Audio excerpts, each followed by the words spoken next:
What's going on, everybody? Welcome back to the podcast. Welcome in to another episode of the Triple Play Fantasy Baseball Show, a proud member of Underdog and the Underdog Fantasy family. Remember, use code Underdog or use code Triple at UnderdogFantasy.com, and you will get a deposit match up to $100. It's a lot of moolah and a lot of fun over on Underdog Fantasy. Make sure to check those guys out. I want to start tonight's show off here with Marty Party, Doc, and Lil Cheesecake with an apology. An unscripted apology that no one knew it was coming. And it's to a man that, let's just say, I like to give him shit. I always say he's wrong. And we go back and forth with each other. But it takes a big man to admit when he's wrong.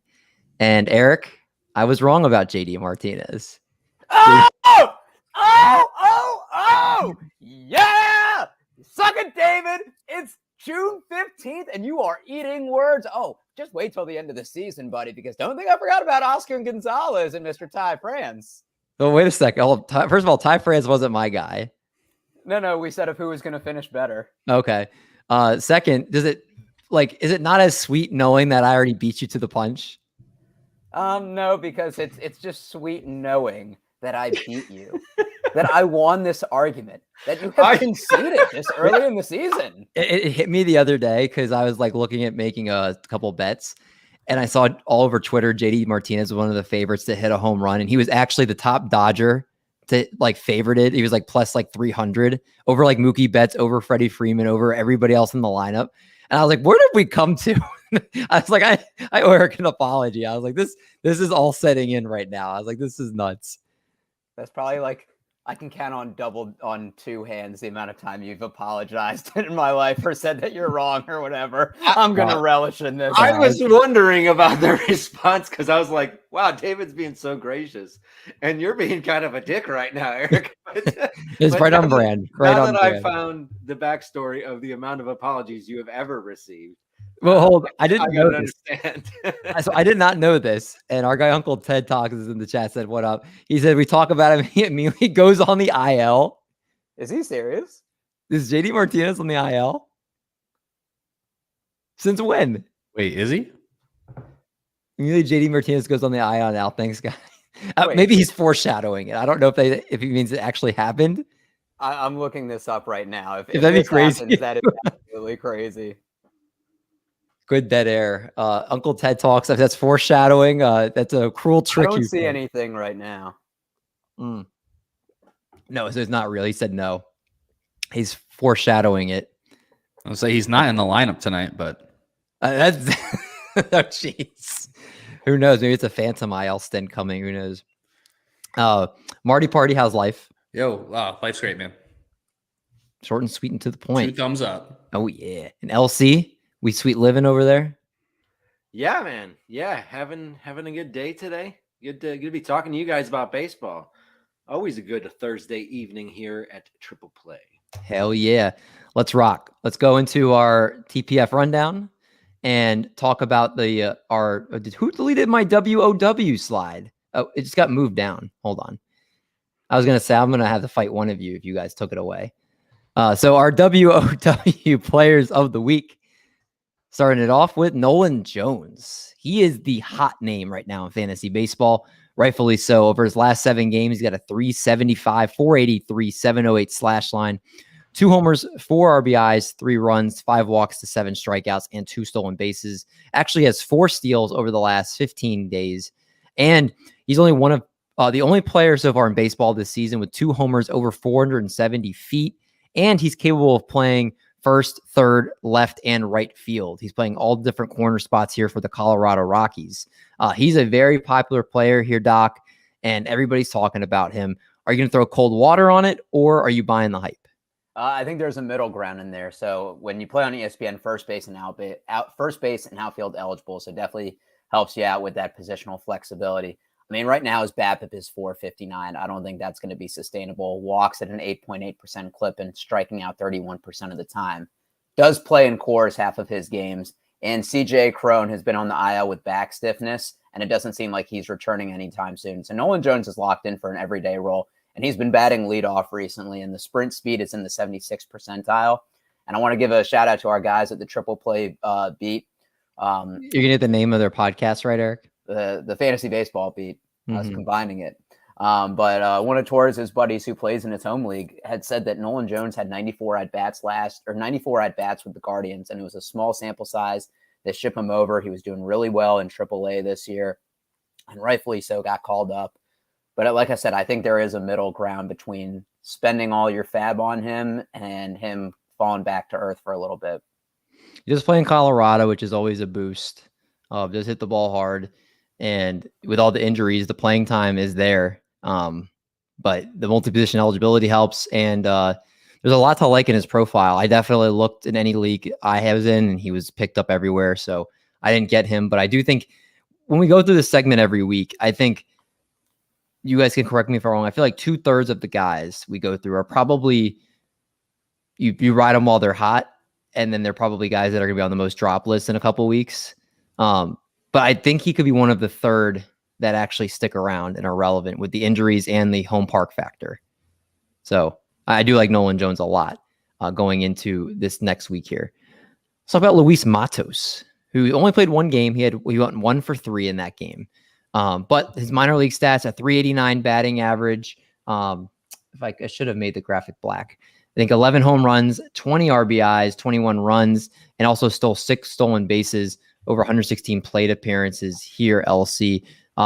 Good prospect pedigree. We've talked about him on the call-up multiple times already. The Giants are giving him a chance, and he's been kind of buzzing lately here. Yeah, and the one concern that people have, and I have, is that he played when the left-handed pitcher, Jordan Montgomery, was the starter for the Cardinals. He played with Montgomery in. As soon as the right-hander came up, they took him out. Mm-hmm. So with how much the Giants do like to platoon, the concern is that he is a platoon bat. Of course, if he's hitting like he was hitting in AAA, nearly 400, then of course he's going to play his way into it. But with the way that the Giants go, it is a concern. And especially now that the use has shown that he's pulled for the righty, and they don't have a game tonight. So we're going to have to monitor this over the weekend. Some righties coming up against the Giants this weekend. So we'll see how they use him. If he's a lefty platoon player, of course that lessens his value quite a bit. Yeah, we'll definitely have to keep an eye on that, but definitely a guy that long-term in Dynasty you should feel good about. Redraft, the jury is still out, so just keep an eye on him. That is Luis Matos. Gary Sanchez here, Marty, a blast from the past. Literally, this man's been blasting home runs. He's got 6 since he joined San Diego, and over his last 7 games, a 207, 258, 586 slash line. He's got 3 home runs, 4 runs scored, 9 RBIs. Does have the 10 strikeouts. But a 258 XBA and 499 X slug are the best they've been for him since 2019. I have not read anything that the Padres have tinkered with him. I have not read any different approaches from him. Feels like the biggest. He's hot right now, but in 3 weeks he could be DFA'd by the club. I don't know where to stand with him. Obviously, that power is legit. It's always been legit, but the batting average still is not great, and it's definitely, there's some concerning or red flags here, if you will, here with Gary Sanchez. Yeah, that's now do we call him the Gare Bear or Gary the Snail? I like Gare Bear better. The Gare Bear? I like Gary the Snail Sanchez. Art. What do you got? I'm a Snail fan myself, so Gary the Snail it is. So the Snail has more home runs than Yasmani Grandal, more than Tyler Stevenson, and more than Alejandro Kirk in his small stint up there. Over the last 2 weeks, the San Diego Padres are the 3rd best offense in baseball. Everyone's clicking. He's batting around, Machado, Tatis Jr., and Juan Soto. He's batting 4th or 5th in that lineup every single night. So, yeah, if you have him, you're just going to ride it out. He's 30 years old. He still strikes out 30% of the time. It's Gary Sanchez. But for right now, if you have him in any league, you're going to hold until he gets a DFA or gets injured or whatever it is. But, yeah, this is amazing. No one saw this coming. No, he's hitting in the middle of their lineup too, which is crazy. Yeah, 4th. A stacked San Diego lineup. So he's definitely been doing work. Same with some of these pitchers here. Let's go down the pitcher rundown here. Starting out with Reese Olson of Marty's Detroit Tigers, who I feel like every week have a Detroit Tiger in this list. His last start was not good. 3 1/3 innings, 6 earned runs on 5 hits, only 2 strikeouts. If only I'd made this graphic yesterday before his game, because before that, he'd only allowed 3 runs on 5 hits in the first 10 innings that he was called up to the majors. He does not throw very hard. And I believe if I read everything correctly, he's 160 pounds. He's thin. He weighs what I weigh, but he's, I think, like, if I'm not mistaken, I think he's like 6 foot. So I definitely, there are some concerns here, LC, with Reese Olson. And he's somebody that you mentioned in our private chat that you picked him up. And unfortunately, you had to endure what was a big blow up start here. Well, with the opponent, I picked him up just as sort of a speculative ad. I picked him up in 2 leagues, but with Atlanta sitting there, juicy Atlanta sitting there right in front of him, I was not going to start him, and I didn't, thankfully. Now my question is, do I keep him for next week? Next week he has 2 starts, maybe Kansas City and Minnesota. I kind of like those 2 starts, to be honest. I have him, of course. So I've paid, I didn't pay a lot, like $10-15. He wasn't that expensive where I got him. So I have him. I think I'm going to throw him out there for him, but there are concerns, like you said. Now, his pitch mix, his most common pitch is his slider. He throws, it looks like 2 different sliders. I saw one, most often he throws one, it looks like, that breaks down, and then he has sort of a sweep, more of a sweeper. And the 4-seam and sinker, he throws 2 different fastballs. I'm waiting to see. Like, I'm going to start him. Atlanta, they're the hottest offense in baseball over the last few weeks. I'm thinking, like, is he a team streamer? That's where I want to try and figure out. I think if he's a type of person who can reliably pitch against worse offenses, I'm going to keep him around, and I think that's where I'm potentially slotting him in my mind right now. Next week will prove if that's right or wrong. Well, I would say if you're struggling on whether or not to start him, you should look at Marty's 2-start pitchers, because that will tell you exactly where you need to do and how confident you should feel. So exactly, foreshadowing. I'm not even confident he'll have the 2 starts, dude. You can't. The Tigers are up there with the Rays as far as manipulating the rotation almost every single day. When is Tariq Skubal coming back? He's no on timetable yet, but he's making progress. Yeah, it was Skubal, and there was another pitcher that was coming back. Not Erod, but it was somebody else I thought I remember reading too. Not Casey Mize either. It was Skubal and I'll have to look it up, but there was another pitcher that was on the men that also, if they come back, that's less chances for Reese Olson too. Not Spencer Turnbull either. Oh no, Spencer Turnbull. He went on the IL with something serious, didn't he? 60-day IL, I think, was something shoulder related. Crazy. Speaking of shoulders, Vinny Pasquantino out for the year, out of the blue. Yeah, I had him on so many teams. He might be my most, like, not even intentionally, he might be my most rostered player this year. I had him in a lot of leagues too. Just in time for Nick Prado to show up and become 2023's Vinny Pasquantino. No, it's like Vinny Pasquantino is like Chipotle, and Nick Prado is Qdoba.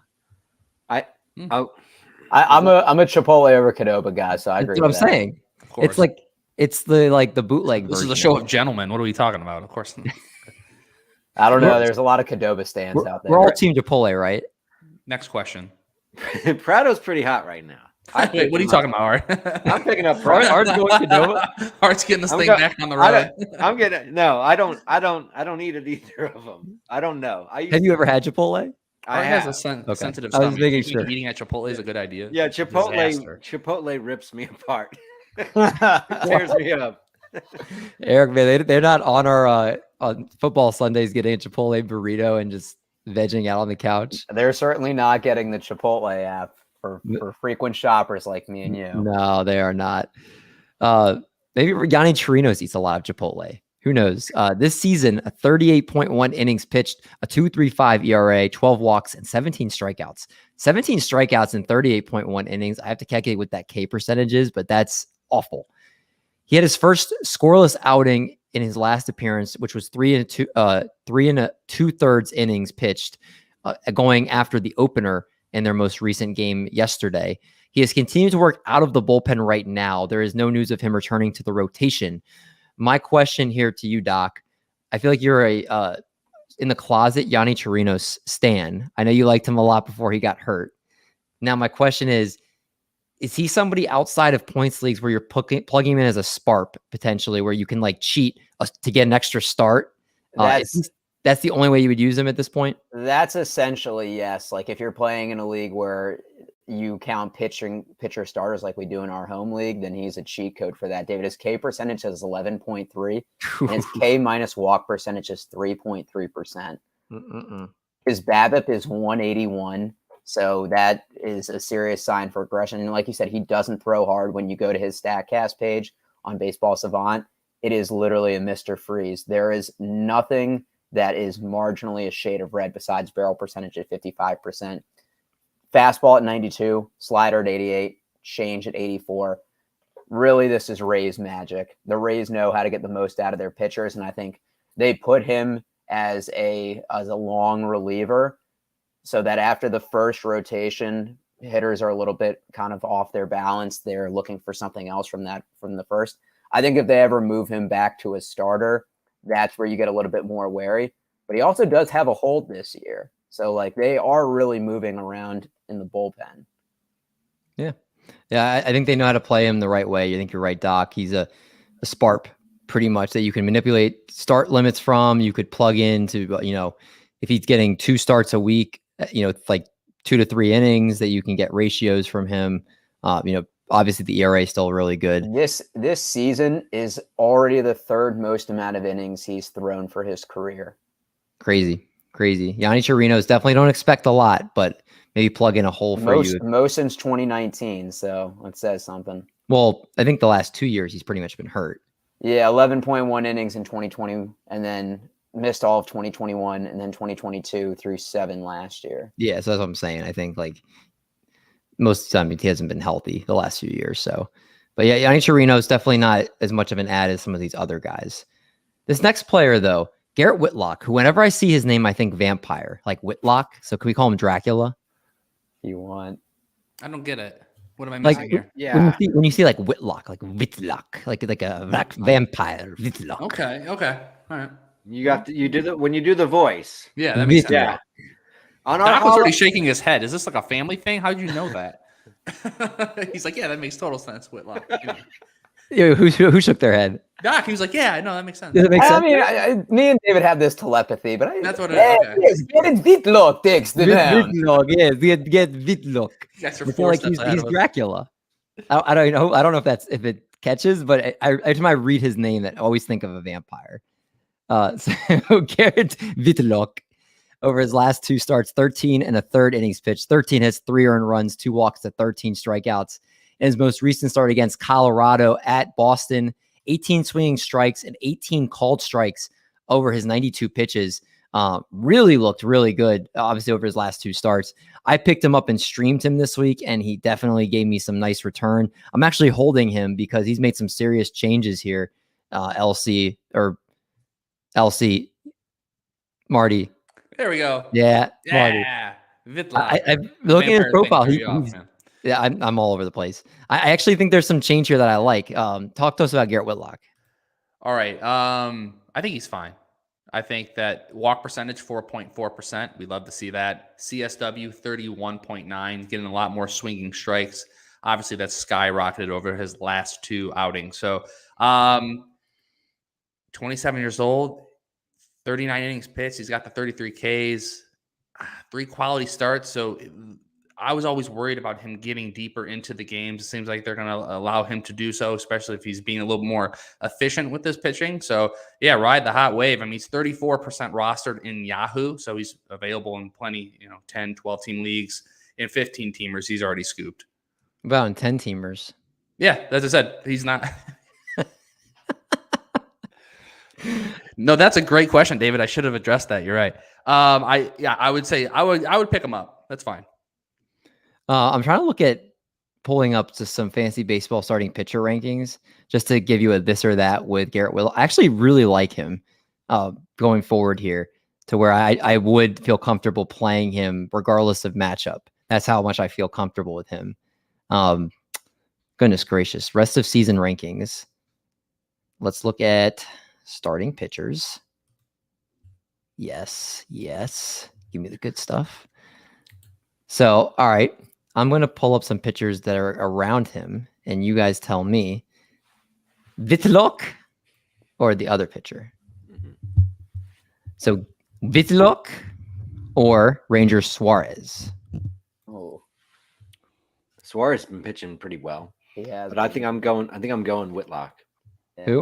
I'm going Whitlock. I'm going Whitlock. Give me Ranger Danger. We'll switch it up. Oh, you're a party pooper. All right. How about Yuri Perez or Whitlock? Whitlock for sure. Perez is going to be sent down to the minor leagues here shortly. They've already talked about they got to limit his innings, and I'll go into Yuri and my 2-star pitchers. But yeah, that's only because of that. Yeah, I'm going with Senor Tallman on that. I think if it's a points league and I can hold on to Yuri, and because I think they're going to bring him back up. Yeah, he should be back. Yeah, I think if it's a points league and not a roto, and I can bring him back up for the playoff, the winning time, I'm keeping Yuri. But otherwise, you're right. All right. How about one more? Whitlock or Michael Wacha? Whitlock. Whitlock.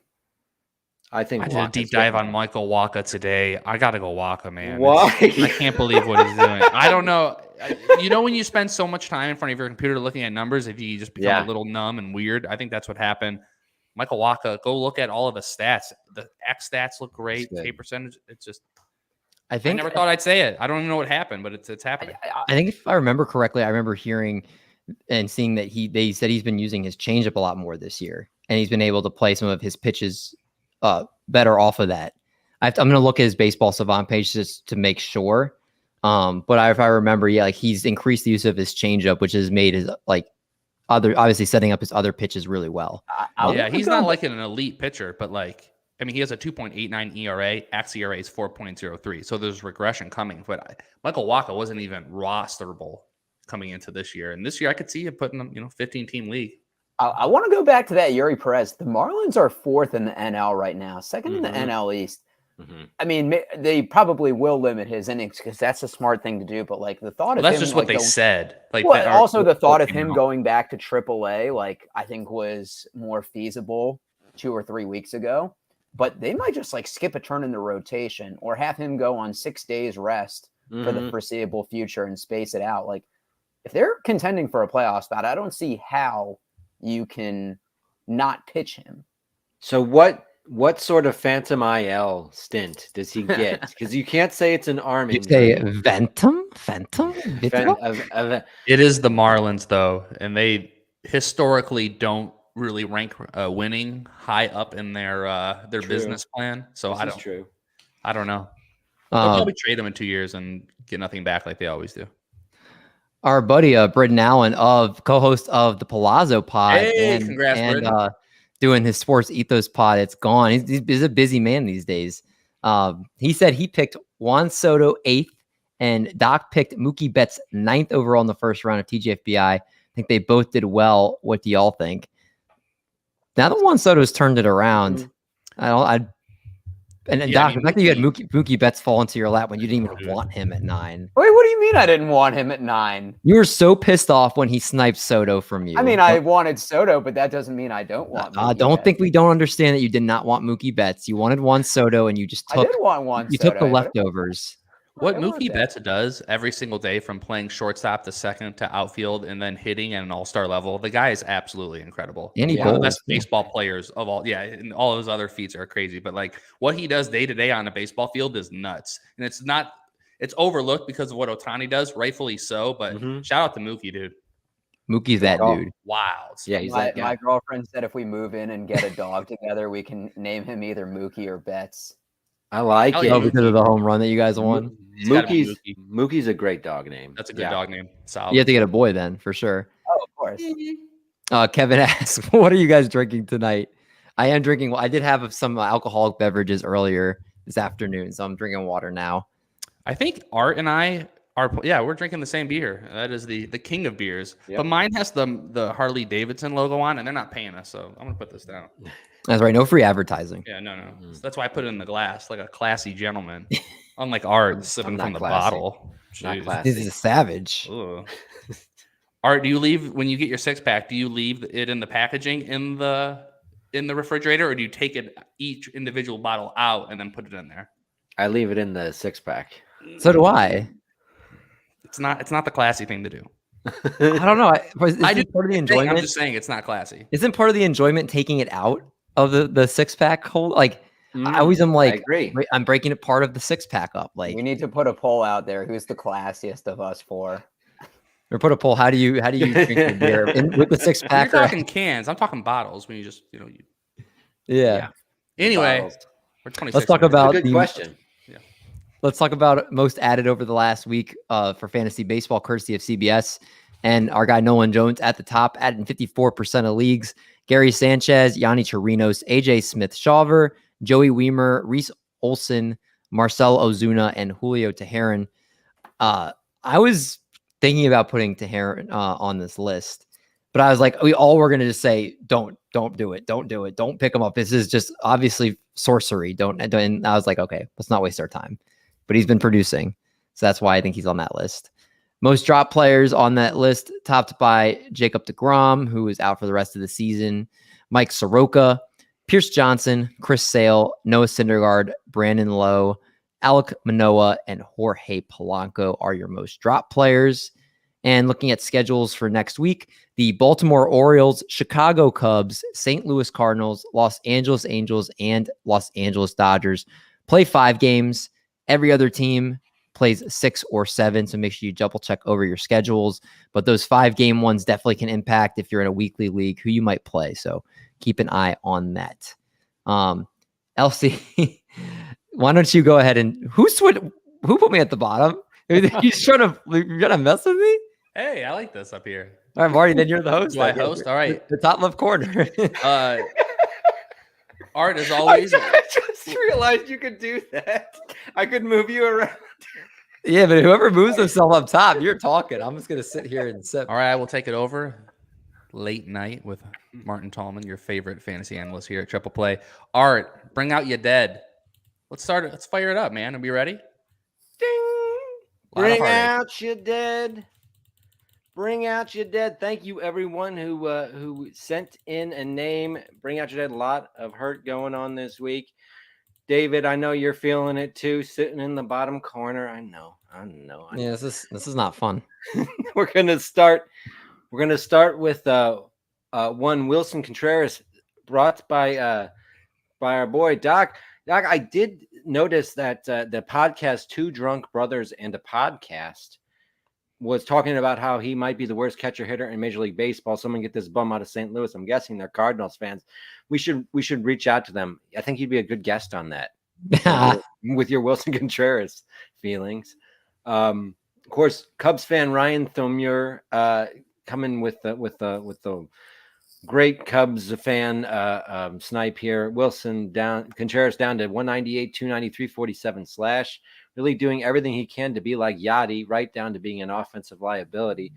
Have to laugh at that one a little bit, but wait. Can I explain my reasoning behind having Wilson Contreras on here? Sure. Because I too need to apologize to Jose Abreu, who now has 4 home runs and 33 RBIs on the year. And by continuously putting him on Bring Out Your Dead, that was the motivation he needed. Nothing changed in his swing, his metrics.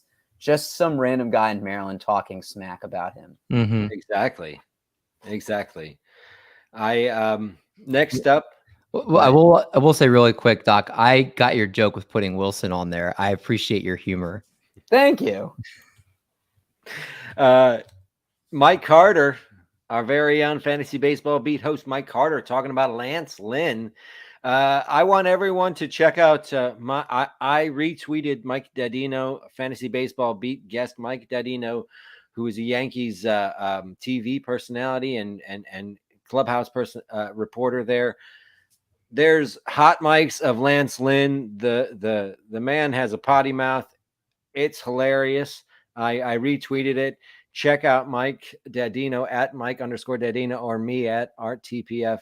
You're going to crack up. Of course, Brock Ness Monster, our friend, sent out a tweet last week, and I got to agree with him. There was a Yanks talking about Aaron Judge was not going to be in the lineup that day, and Brock Ness tweeted out, Lance Lynn is still going to pitch like an S head. Lance Lynn is still going to pitch like an S head. Lance Lynn is still going to pitch like an S head. Come on, say it with me. Brace for impact.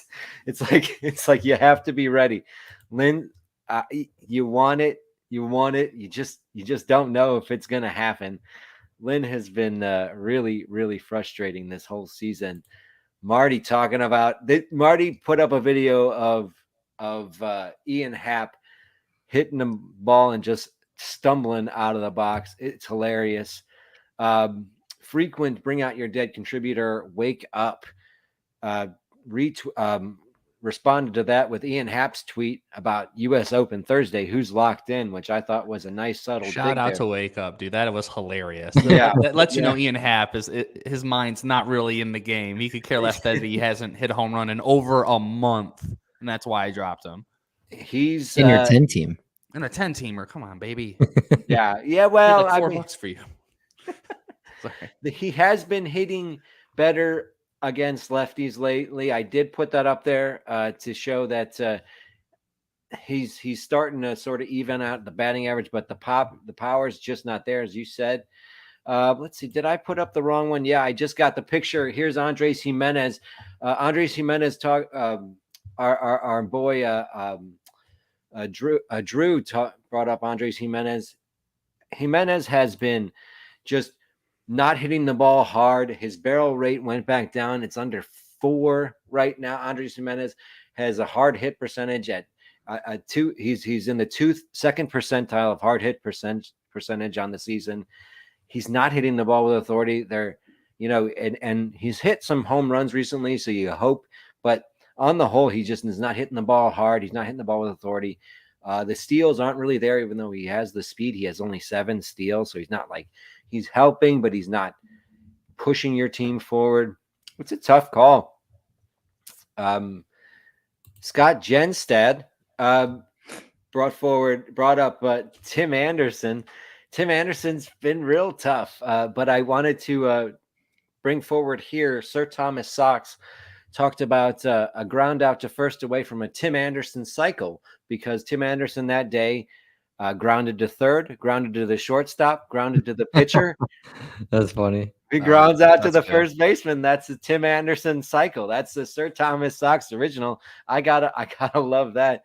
Crack me up. David, I thought you might appreciate Britton bringing up MJ Melendez. I know you were looking at me side-eyed when I took MJ Melendez after already taking a catcher in our home league. And the fact that MJ Melendez has not produced as I hoped he would this season has made me rethink that little draft strategy I tried there ever since. But Britton asks, would you cut MJ Melendez for Yonny or Diaz from the Houston? What do you guys? Any thoughts on that one? I wouldn't. I mean, MJ Melendez, if he wasn't locked into an everyday role, is now with Vinny P. And I don't know. You paid a higher price for him than you did for Yonny or Diaz. Yeah, I'm not for Yonny or Diaz. I would still probably hold him. I'm not opposed to dropping him, but it'd have to be for the right person. That's not Diaz for me. I concur. And that was Britton Allan. And just want to give a shout out to him and the Palazzo podcast. That was a really entertaining. Their first podcast together was a week and a half ago. Let's be real. Any show with Britton's going to be entertaining. Any show with Britton is going to be entertaining. That's the truth. You put him with Govier, that's a home run duo. But Royals Farm Report put out the tweet, which I think a lot of MJ Melendez fans are feeling. If I had $1 for every time MJ Melendez hit a 400-foot fly out, he'd be a Cincinnati Red and an all-star already, which really cracked me up. So this week, we had Wilson Contreras, Lance Lynn, Ian Happ, Andres Jimenez, Tim Anderson, and MJ Melendez. That's a murderer's row right there. All those people, almost all of them, guys I liked coming into this season. So We threw him on the cart, and we're going to take him out to the pits. Thanks, everyone, for replying to the tweet this week. Thanks. All right.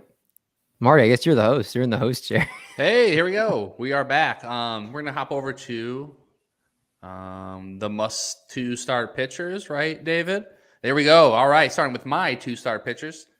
Let me pull up here. Mr. No Doubters, I didn't even have to change the photo because the way that the crazy rotations work out, Spencer Strider is yet again apparently going to be a 2-star pitcher for next week. So here are your No Doubters. For y'all, it's June 19th through the 26th. So these are no doubt must starts in your league. Spencer Strider at Philly at Cincy. Framber Valdez versus the Mets at the Dodgers. Garrett Cole versus the Mariners versus Texas. And Corbin Burns. Yes, he's still staying as a no-doubter for me. Versus Arizona at the Guardians. Spencer Strider's still a no-doubter, but he's been reeling a little bit. His ERA is over 4 right now. It's like 4.32. Those are two kind of tough matchups. But he's a no-doubter because there's no way you're benching him. That's the point of the exercise. David, I like you down there. You're making a lot of sense. We got to keep. I'm in my Marty chair. Yeah, there you go. It's a very rational chair. Here's the should starts. Tyler Glasnow versus Baltimore versus KC. Merrill Kelly at Milwaukee at the Giants. Max Scherzer at Houston at Philly. I want to pause it here. After Max last blow up, he's flirting with risky business. I want to know what are we feeling here? He's going at Houston, at Philly. A lot of his strikeouts are down. The xERA is fine. He's not walking people, so that's great. But the stuff just it's just not as electrifying as it's always been. I think you have to start him in pretty much every league you got him. But what do you guys think? Doc? No, I mean, I do see the hesitation. I mean, the last 2 starts haven't been good, but they were at Atlanta and versus the Yankees. But before that, 7 innings, 5 hits, 1 earned, 9 Ks versus the Phillies. 7 innings, 1 earned, 8 Ks versus the Rockies. 6 innings, 0 earned, 5 Ks against the Guardians. I mean, you're still starting him. Yeah, I think if you bench him and it's not like a 10-team league, if you're benching him, it's like you're benching him to pick up Johan Oviedo or you're at Drew Smiley or I will take my chances with Max Scherzer over streaming one of those types of players. Obviously, it's not the results haven't been exactly what you want, but it'd be one of those things. He'd have to go on like a Lance Lynn type of slide before I would consider taking him out of the lineup.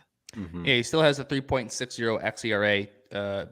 It's pretty much a career low, 25.3 K percentage, and he's given up a career high 1.59 home runs. Home runs can be tricky. It could be just the first couple months are wild, then maybe it kind of it gets better from there. But yeah, just something that I'm keeping an eye on because I have him in a few different leagues here. Moving on to Sonny Gray versus Boston at Detroit. Michael Wacha, there he is. All I put in the notes is Michael Wacha pretty good? I mean, he going back to the conversation we were having before, he did up the changeup usage this year, which is his best pitch, and it's even better than it was last year. Decreased the use of his fastball, cutter. So he's really playing stuff better off of that changeup. So that I think that's Padres are on a roll, so the win could be there. And the changeup also has decreased velocity on it, which is actually a bigger thing you want for your changeup. People always look at increased velocity for pitches, but the decrease in velocity, I think, is a good thing because then the difference in velocities between his fastball and his changeup are more drastic. Yeah. Okay. So that 92-mile-an-hour fastball with an 81-mile-an-hour changeup is different last year than when the 93-mile-an-hour fastball and the 84-mile-an-hour changeup. So I think it makes a difference. And am I going to sit here and say Michael Wacha is going to be this good all season? Probably not. No, I wouldn't say that either. Yeah, but at Washington versus Washington next week, we could throw him over the risky business. I don't have a problem with that. But I think especially in a 15-team league, I think you got to start him. 10-12, tread lightly as always. Moving on to George Kirby. Shout out to him, a 1.9 walk rate, 1.9% walk rate. It's absolutely insane. At New York, at Baltimore. New York's been awful over the last 2 weeks. One of the worst hitting teams in baseball, oddly enough. Bailey Ober versus Boston at Detroit. Aaron Savale versus Oakland versus Milwaukee. He could be a risky business. I like the matchups too. Oakland's been hitting okay lately, but overall they're both pretty brutal. And then lastly, Andrew Heaney at the White Sox at New York, Jose Barrillo at Miami versus Oakland. They're yellow for a reason. They're always flirting with risky business. In a 10, 12 team league, if you don't have to, maybe don't do it. But I like it for points leagues, and I like it for any 15 team leagues. I think Barrios has been pitching really well lately, though. I know it's been wild. And here at the beginning of the season, I'm just going to say this: I made a bad trade, guys. I did it. I made an awful trade, and I'm not afraid to admit it to you guys. I feel like this is a comfortable space. I feel like I can just say it real quick. I wanted CJ Cron, and I traded away Nathan Eovaldi and Jose Barrillo for him. Wait a second. You traded Nathan Eovaldi and Jose Barrios for CJ Cron? Yeah.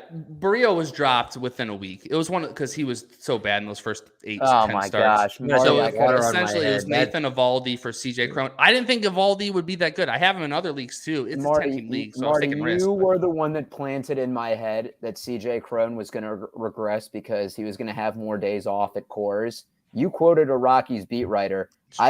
I then placed a large wager on his under RBIs for the season because of you, and you don't even follow your own advice. Well, no, it's because it's a slugging percentage league and OBP, so it's a little bit different, obviously. But it still didn't work out. But I'm a brave man, and we faced our fears here.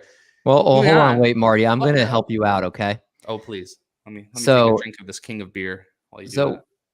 What I would like to do here is, I think you've been hexed with a bad trade. And you've been carrying this hex around. You did release it here, but we're going to cleanse you. Cleanse you of this bad trade. So we're gonna I'm looking for right now a reverse hex. So I'm expecting someone to come in here and start spraying me with a water bottle, saying the power of Christ compels you. I don't know. It's just I know if you burn sage in your place, that's the one. You got to burn some sage. Burn some sage. All right, that's not okay, Marty. Here's the hex for you. There it is. You ready? Yeah. Hair, teeth, stones, murder, cotton, gifts, trees, birth, Himes, sea, cuts, rabbits, hairs, milk, rivers, tea, oil, autumn, fall, God, clay, guts, kitchen knives, mothers. I'm not going to say that word.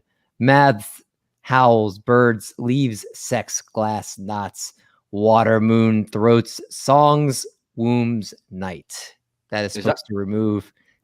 That is going to. Are those ingredients? How do you pick up some autumn? What are my next steps here? Do I go?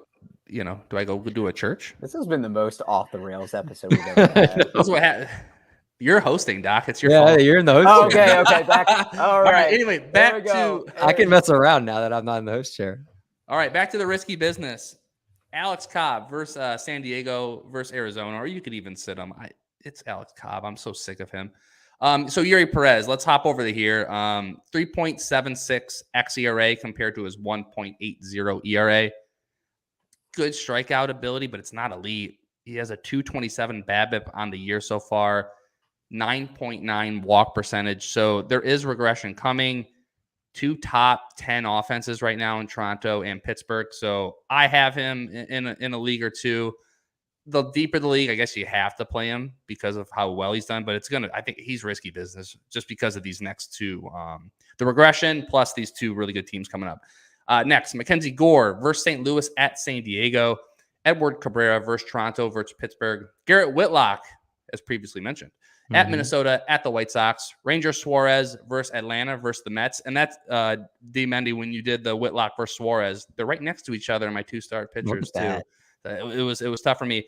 And Carter Crawford, he's actually pretty sneaky good lately. Now, he may only go 4 innings each time out, but at Minnesota, at the White Sox, I do like that. So Marty, larger league, why not? Do you remember last week when you didn't have any risky business and you said which pitcher should be in risky business? And I said Chris Bassett, and I said he's got 2 tough road matchups. And you said, yeah, the Rangers are tough, but I said so are the Orioles. Chris Bassett got hit. The Basset Hound was new. Yeah, I was on some calls and I just hear the fireworks keep going off at Camden Yards because the O's just keep hitting home runs off of him. Got the inside scoop on that. All right, the take a seats here, and it breaks my heart. Josiah Gray versus St. Louis at San Diego. I love you. You're one of my boys. I love you, but you got to take a seat this week, bud. Tony Disco versus the Padres versus Arizona. Johan Oviedo versus the Cubs at Miami. Brandon Williamson versus Colorado versus the Braves. Daniel Lynch at Detroit at Tampa Bay. Austin Gomber at Cincinnati versus the Angels. Jordan Lyles at Detroit at Tampa Bay. Luis Medina at Cleveland at Toronto. Ryan Weathers at the Giants versus Washington. Michael Lorenzen versus KC versus Minnesota. And lastly, Matthew Boyd versus KC versus Minnesota. I will say this, that KC and Minnesota are both in the top 5 worst teams versus lefties.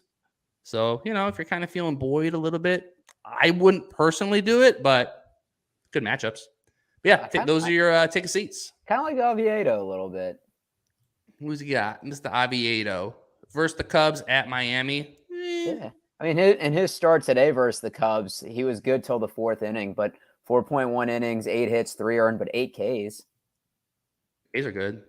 Shout out to your, I'm not in any points leagues, but for y'all that are, 19.6 K percentage before that, though. 10.6 walk percentage. ERA is okay, 4.00 xERA, right? In this climate, that's not too bad. Yeah, you could do worse, but hopefully you don't have to. Hopefully you don't have to start him. Was there any pitcher? I know this is a very vague statement, and also you guys weren't prepared for this, but is there been a pitcher that we were all hyped about going into the season that's actually delivered? Like Nick Lodolo looked good, then he got hurt, and now he's out till August. I'm thinking Reed Detmers was hyped up. He's been okay. Josiah Gray was another one. Has there been a pitcher that actually was super hyped up that's actually delivered? Well, to the first part of your question, I don't think we all agreed on hype for a pitcher. No, I agree with that. I'm saying that we don't have to all agree. I'm just saying in general. Yeah, George Kirby for me. I have him in 3 spots. He's been excellent, especially where I got him. And Kevin Gausman, I took him as an SP1. I didn't necessarily believe he was going to be this good of an SP1, but he has been. So I will say though, Kirby, I think we all liked Kirby. Kirby, your enthusiasm. That's got to be somebody's name, their fantasy team. Yeah. Kirby, but Kirby, I'm putting Kirby in a different tier because I feel like Kirby was a lot of people they had him in their top 30 SPs. I mean, I like the Evaldi a lot coming into this season. Yeah, God hit him. I'm thinking pitchers that came out of nowhere that people were digging, Kyle Bradish's of the world, Kyle Bradish. 1 year late on Mitch Keller. Mm-hmm. He's kind of fallen back to earth a little bit though. He still has he's 8-2 with a 3.41 ERA. Look at his last few starts though. Okay, his last start, 7 innings, 2 hits, 1 earned, 2 walks, 7 Ks. Before that, I'm sorry. Before roasted. Yeah, he had a bad start against Oakland. I mean, hold him to the fire on that. But JP Sears, Joe Ryan, that's a good one. Joe Ryan's a good one. Yeah, Joe Ryan took a huge leap. I didn't see anybody hourly talking about him making that big leap. Hunter Brown, David, he's been pretty good. Hunter Brown, we did call Hunter Brown. He's been balling. He's going to be AL Rookie of the Year unless Gunnar Henderson keeps up what he's doing. Yoshida, I think, is the 3rd right now. And it's assuming Gunnar Henderson keeps up again what he's doing. I mean, David, I hope Hunter Brown is it, but I'm nervous. If Gunnar does get it, that a lot of parts of my initial ticket are coming together. The only thing that won't hit is I picked Jordan Walker instead of Corbin Carroll. Oh, yeah, no way. That $5 to win $300,000 ticket. I think I had Ohtani, AL MVP, and I had McClanahan, AL Cy Young, which he could still get it, and I had Strider, NL Cy. I mean, it's a tricky. That's dicey. Yeah, it's tricky. We got another guy in the cat, James Coffey. I don't remember seeing your name here, James. Welcome to the podcast. Appreciate you hopping in here. Your thoughts on rest of season upside, starting pitcher Gavin Williams or Emmett Sheehan. Thank you. So these are 2 prospects, Gavin Williams of the Cleveland Guardians and Emmett Sheehan of the Los Angeles Dodgers. So rest of season upside. So obviously this is not a dynasty question. Yeah. I think they're really trying to keep Gavin Williams down. And they have so much pitching depth, the Guardians do. Obviously, they had Tanner Bybee come out of nowhere. Tristan McKenzie's now back off the IL. Obviously, Aaron Savali's back off the IL. Shane Bieber's on the team for now. We'll have to see, what happens with that. They could plug in Cal Quantrill if they want to. There's so many options on this team. I think they really prefer to keep Gavin Williams down till maybe at the end of this season or beginning of next year. Emmett Sheehan, I do think he's been kind of rocketing up through the minor leagues. And I think he could be one of the next Dodger pitchers to get the call, assuming something happens in their rotation. So I like Emmett Sheehan personally rest of season. I don't know if you guys feel differently, but just for rest of this season, I think Sheehan has a better chance. Yeah, I agree. As much as I wanted to say Gavin Williams, because the Guardians are only 3.5 games out of first place in the AL Central. Even if they trade Bieber, I doubt they're going to bring him up. It doesn't seem like they're contending this year. Well, the fact that they brought up Bybee and Logan T. Allen, which I didn't even mention him initially too, they're bringing up everybody. McKenzie's back healthy. And the thing about the Dodgers, Kershaw hasn't gotten injured yet. He has been pitching on a normal workload. And they normally, give him a phantom IL stint or, he has a reduction in innings later in the season. Yeah. With Sheehan, 53 innings pitched, 88 strikeouts so far this year. So even if you get him for 3-4 innings in a points league, it's worth it. Mm-hmm. I think Sheehan's the answer there. Doc, let's go ahead and go to the doctor's office. All right. I will not get tired of looking at that picture. And, we bounced back last week. We went 2-0 with a 2.96 ERA, 1.25 whip, 15 Ks and 15.2 innings. So let's keep the good vibes rolling this week. Look, I didn't think I'd put Jimmy Paxton on here, but here we are in 2023. Owned in 19.9% of ESPN leagues. 6 starts. He's had 5+ Ks in every outing, 5 innings pitched in 5 out of those 6. The increased fastball velocity from when he last pitched, it's average of 96 miles per hour. But the curveball, the cut, and the changeup, all 200 batting average or below. And he gets to face the Yankees on Sunday night when they're hitting 216 in night games. And the Yankees have been hitting 192 in June. And they've scored a total of 24 runs in 7 games since Judge has been on the IL. So he's really the core of that offense. And you get really scared when he's not playing if you're the Yankees. The next, going to be ballsy and say Jared Shuster here. Owned in 3.5% of ESPN leagues. And since he got recalled back up on May 11th, he's gone 5 innings pitched in all 5 of those games, and he's pitched to a 4 ERA. If you do look for this season, it's about 5.15, but I'm just looking since his second stint in the majors. And the walks have been an issue for him, but he had 0 last game, and the Rockies are 27th in the major leagues in total walks for the season. But they also have the worst road record in the NL, where there are 13-22. So feeling pretty confident about Mr. Shuster. And then last, Taijuan Walker. Now, I'm going to say this and he's going to blow up because that's what Taijuan Walker does. He's facing the hot Athletics, but he's owned in 12.7% of ESPN leagues. The last 2 games, 12 innings, 0 earned runs, 13 Ks to 5 walks. And they started him on 3 days rest back in May. And that's where we saw a little bit of the blow up. But when they've been having him on 5-6 days rest, we've been seeing a little bit higher of the fastball velocity. And the Athletics, for as hot as they've been, are still bottom 5 in batting average, hits, runs, RBIs, most metrics. They are middle of the pack in home runs. And Walker does allow slightly under 1.5 home runs per 9. So that does scare me a little bit. But they're hitting .218 against right-handed pitching. So enough favorable things to fire at Mr. Taijuan Walker, who is a fan of anime and Pokemon, if you didn't know. Is he really? He is. Oh, wow. Wow. Interesting. All right. Good job there, Doc. Let's go ahead and go to our next segment, which is Marty's Party. Always a fun time every week. Who's coming? It's time for Marty's Party. And guys, I got some bad news this week. My mom said only one friend can come over. Dude, how do you keep throwing these parties? That's just great. Well, mom was, if you remember, mom and dad went out of town last weekend. I had the place to myself. We invited everybody over. Well, some people put a couple pillows into the oven. A couple joints were left out, because boys were being boys. People reckless, bro. Yeah, so mom, they figured it out. So she was nice enough to let me have one person come over this weekend, so I appreciate that. So only one this weekend, guys. We're gonna start off with Jack Sawinski.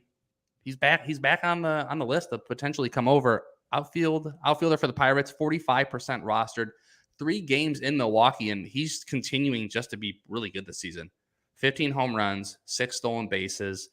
He's batting 246 with a 361 OBP. So you guys in OBP leagues, 95th percentile in walk percentage, 95th percentile in slug percentage. So at Milwaukee, I really do like that. He's going against Julio, Wade Miley, and Freddie Peralta.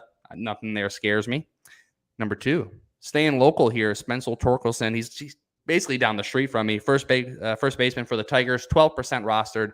They got him all over the place. He's batting 2nd, 3rd, 4th in the lineup. He's pretty much all over the place. Over his last 3 games, he has 2 home runs. He's extremely valuable in OBP leagues. He walks almost 11% of the time. His max exit velocity in the 84th percentile, barrel percentage in the 76th percentile. And I think, Art, you may have even shot me a text message or a message a few days ago or a week ago saying, Torkelson looks like he's coming back a little bit. I did. He did. He most certainly did. So Spencer, potentially him for this weekend here.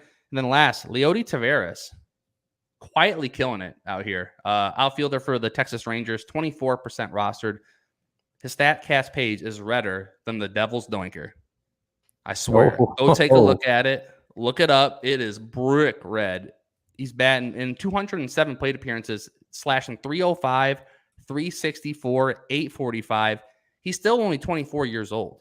So at least in my mind, I felt like he was like 27 or 28. He's still just a young gun. 6 home runs on the season, 7 stolen bases, 32 runs, 28 RBI. He's playing every day. It's at the back end of the Rangers lineup, but it's one of the best lineups in baseball. 3 games at home versus the Toronto Blue Jays, who have been known to give up some runs here. So, as I always do, I'm going around the horn here. Jack, Spencer, or Leody. I'm going to ask my mom. Her name's Susan. Who do I ask Susie? Like, who should come over? Doc, starting with you. You've had Jack Sawinski on here before. Captain Jack, yeah.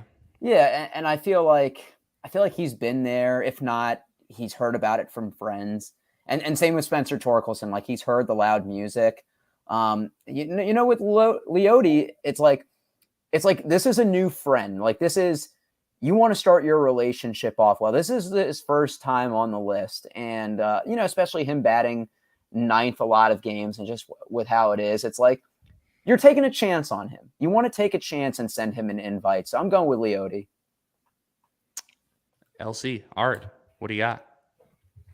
Well, I like Sawinski. Sawinski has been hot as of late. One of the top hitters in baseball over the last couple of weeks.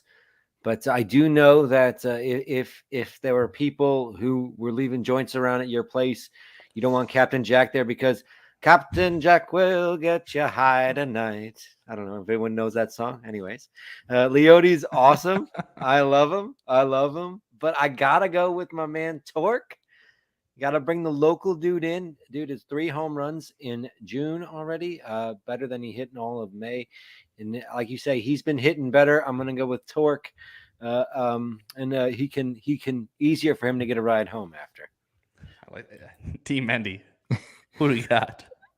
Well, Eric can give the fun narrative stats. I'll give the an actual stat to me that stands out for Jack Sawinski. He has the 8th best OPS in baseball right now. Is that? Would you consider that good? Oh, ain't bad. Ain't bad. And he's been a streaky player all year, but I believe he has 13 home runs on the season, 13 home runs. I have to double check the exact number.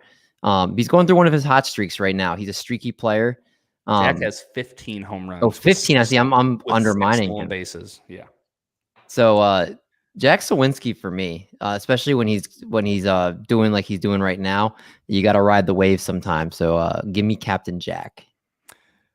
All very great answers. Starting with Jack, here's the problem, guys.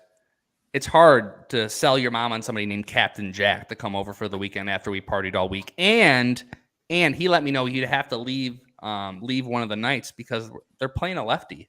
And he's going to sit. He doesn't play against lefties. Only 2 games versus lefties. The man can't hit lefties yet. I'm hoping one day that he will.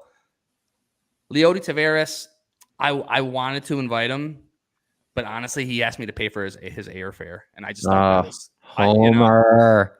I thought you were better than this, Marty. Mister, you know what the best part of this was? Why it was so easy? Who doesn't want a Spencer to come over? You know what I mean? You know when you were like a little kid telling you your friend's going to come over, like a Ricky? Now that was tough. I don't know if they're letting a Ricky come over, but a Spencer sounds like a nice kid. Spencer Torkelson, you're coming over for the party this weekend, baby. I can't wait to see you at Minnesota. Spencer told me he turned down the invitation.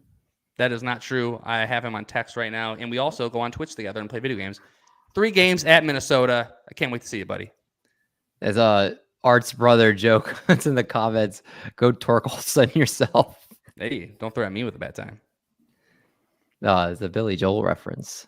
I know We Didn't Start the Fire. That's a classic Billy Joel song.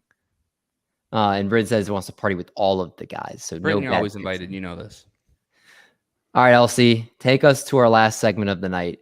Talk to us about some pitching and hitting streamers.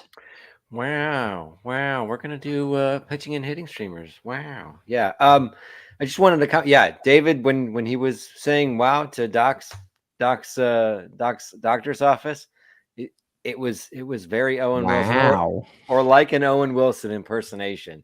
I have to listen to that back. Wow. Yeah. Bend my nose like him.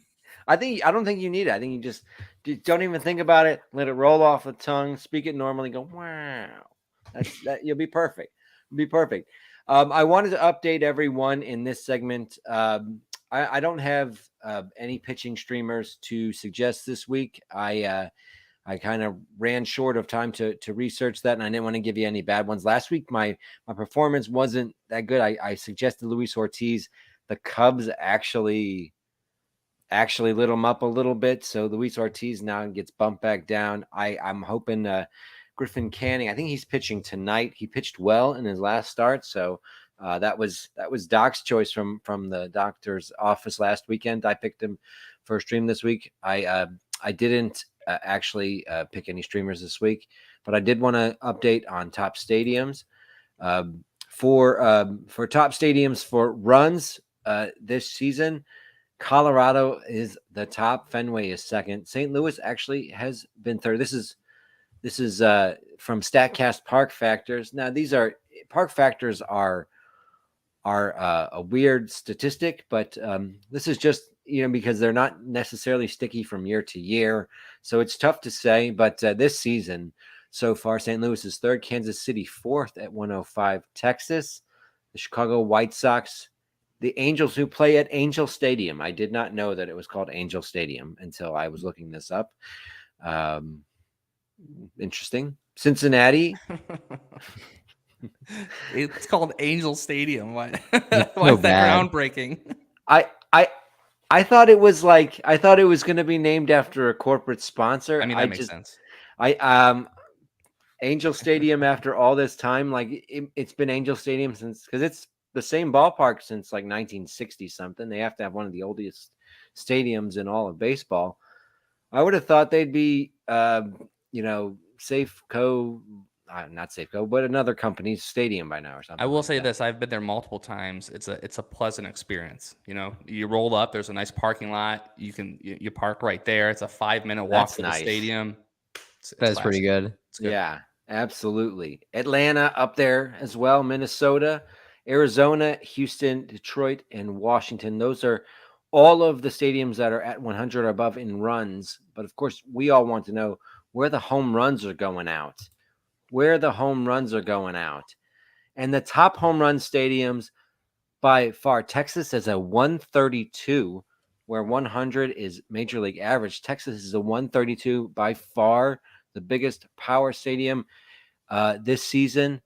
Milwaukee second, the Yankee Stadium third, Angel Stadium fourth, the White Sox Guaranteed Rate Field at 118 still fifth. Dodger Stadium playing as a power stadium this year as well, 116. Atlanta, Tampa, Cincinnati far down there. I mean, this is why it's very strange. We get these ideas in our head about stadiums, and I think Cincinnati's still in the top 10 of stadiums. But what does park factors mean if Cincinnati, who we all consider a bandbox, is playing at a 108 this year, and Dodger Stadium is at a 116? That's park factors are a weird thing to look at, but it is something that I do consider, because when we're looking at things like Kansas City is playing as a more offensive friendly ballpark this year than it used to be. Definitely more power. Boston, always good. St. Louis playing more offensive friendly. So these are things that I think of when I'm trying to pick some streamers. But when we are looking for pitchers and we want to know who to target, we don't want to. We want to look at we want to look at the teams that are not doing well. Over the last 2 weeks, the offenses that you really want to target are the Rockies, Nationals, White Sox, and Cubs. Those are the bottom 4. Yankees are bottom 5 over the last 2 weeks, 73 WRC plus. The Royals, Tigers, Brewers, and Mets all round out teams that are under 90 WRC plus over the last 2 weeks. I think all of those teams are ripe to stream against. Cincinnati and Boston are at 91, but because of their ballparks, I think that you don't want to stream against Cincinnati and Boston when they're at home. I think they're too dangerous there. But some teams have been hitting better as of late. Surprisingly, teams that had started the season cold and teams that, you thought were streaming targets. But over the last 2 weeks, San Diego, as Marty said, is picking up at a 122 WRC plus.